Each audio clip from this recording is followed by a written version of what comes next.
Season 4 has a lot of hype built up, and will it live up to it? Well, let's find out. It has been a year since Season 3 ended, and we jump more or less right into where the season left off. If you haven't seen these videos before, I tend to give a recap of the episode's contents as well as analysis before going into my thoughts on the adaptation and the cut content. So if you want to know all of the things that do not make it into ReZero Season 4, you should subscribe and come back next week, because boy is there a lot to talk about in terms of stuff that didn't make it into the anime, this episode and the next. We open up immediately with Subaru asking all of those around him in the ruins of Pristella if anyone recognizes Julius at all. The resounding answer is no, and Julius asks him to stop because it's like pouring salt in a wound repeatedly. Subaru has become Julius's only lifeline, which is a definite stark contrast to the portrayal of their relationship throughout the entire series, which is one of strong antagonism that slowly warms up to a sorta, kinda amicable rival? Not sure what else to call it, really. Julius is someone who prides himself not just on the Julius name, but also his accomplishments and status as a knight. It was the entire inciting incident between Subaru and Julius in which Julius kicked his fucking ass, and now Julius, at least from his perspective, has completely lost everything that makes him Julius, with only that title, that status, and that vanity existing within Subaru. In the section aptly titled Self-Proclaimed Knight, Julius effectively serves as an unattainable status for Subaru to reach as a knight. This inferiority, among other things, is what causes Subaru to lash out, but as they get to know each other, that carefree spirit and attitude is something Julius becomes envious of, something he got to experience in Season 1, when Subaru called him Julie rather than Julius, an identity that truly felt free of the strict baggage and restriction of knighthood. To each other, despite the animosity throughout the past year, they both serve as different ideals, and now Julius has nobody else to turn to, and has been put in the position that Julie was back in Season 1. Stripped of the armor of a knight of the kingdom, but of course, that doesn't just come with happy emotions, and I'm excited to see Julius's character arc unfold on the big screen. Anastasia makes a suggestion to the group. If they want to save the people impacted by lust and turn into flies, and save the people impacted by gluttony, there is a person they can turn to. The Sage. Far, far on the eastern side of Lagunica, at the edge of the world, lies the Pleiades Watch Tower, built to protect the seal that contains the Witch of Envy. The Sage inhabits the tower to keep watch over the sand dunes and the seal itself. If you're watching on Crunchyroll, they accidentally translated this as someone in this city, but she is saying someone in this country. Don't really know how you fucked that one up, but you know, what are you gonna do? There is quite a bit of preamble to this stuff that didn't make it into the anime, but it's nothing crucial, and we can talk about it later in the video. Later on, we get a bit more information. First, Reinhard had tried to go to the Pleiades Watch Tower in the past, specifically to try and save the royal family. However, not even Reinhard could make it to the tower. Subaru and Julius talk, and Julius can't help but wonder what is more painful, forgetting or being forgotten.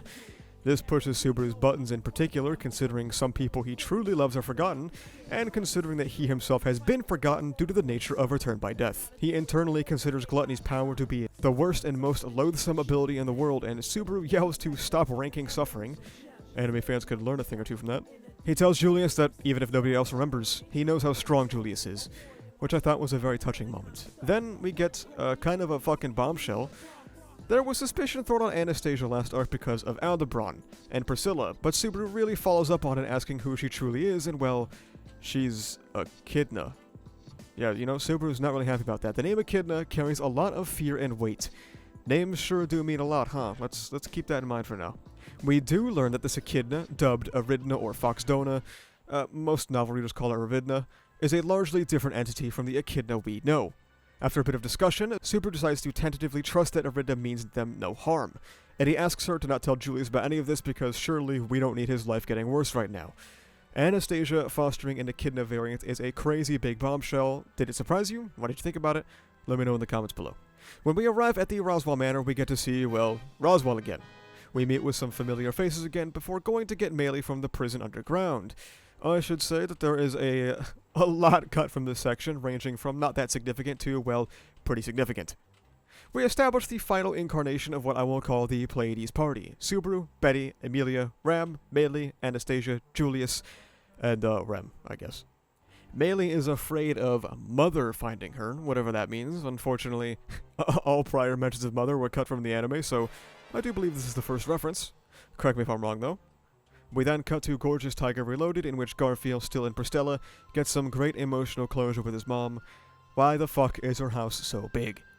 It's a very, very sweet interlude that I'm surprised got animated at all. It's good stuff to see strength-based characters be openly emotional like this. For my review, I thought this was a good episode. Obviously, there isn't a whole lot of insane content because it's a setup episode for Arc 6, so, you know, I'm not really expecting JJK Season 3 greatness or anything. What the episode does have, however, is pretty good. Again, I've been saying this all of last season, Sagawa and her character designs really come through as a standout of the new anime style. One of the biggest changes that is immediately noticeable in this new season is something I have been complaining about for the entirety of Season 3, something I even spoke about in my I'm not excited for Season 4 video. One of its biggest issues to me was a failure to let moments breathe, to really sink in, or emphasizing certain things. Obviously, it's still early and maybe not a good way to tell just yet, but the Aridna and Subaru scene seemed exactly like what I've been talking about. And I mean that as in what I've been talking about in a good way. There's silence, there's weight behind the character's words, there's time given for the viewer and the characters to think about what was just said and go, oh wow, that shit is really happening. It is exactly what I've been asking for, and I think this Aridna scene is done really well. It's the highlight of the episode for me. It's something that is going to be very necessary for the upcoming sequences in Arc 6. Things were cut, but nothing that I would say is absolutely ridiculous outside of maybe the witch factor discussion, but we'll get to that in the next section of the video. If you don't want cut content information, now is the time to stop the video. We have a lot of individual cuts this episode, but nothing too major, just a lot of small to medium things piled up because they're clearly going to blitz through Volume 21, which, you know, if you're going to blitz through any of them, this is the volume to do it. Firstly, the disagreement about what to do with Sirius kind of spans into what would be Season 4, however they cut it for obvious reasons. As a reminder, Anastasia wanted to have Sirius executed, whereas Ferris rejected that idea, wanting to use Sirius to get answers about those affected in Pristella, including Krush.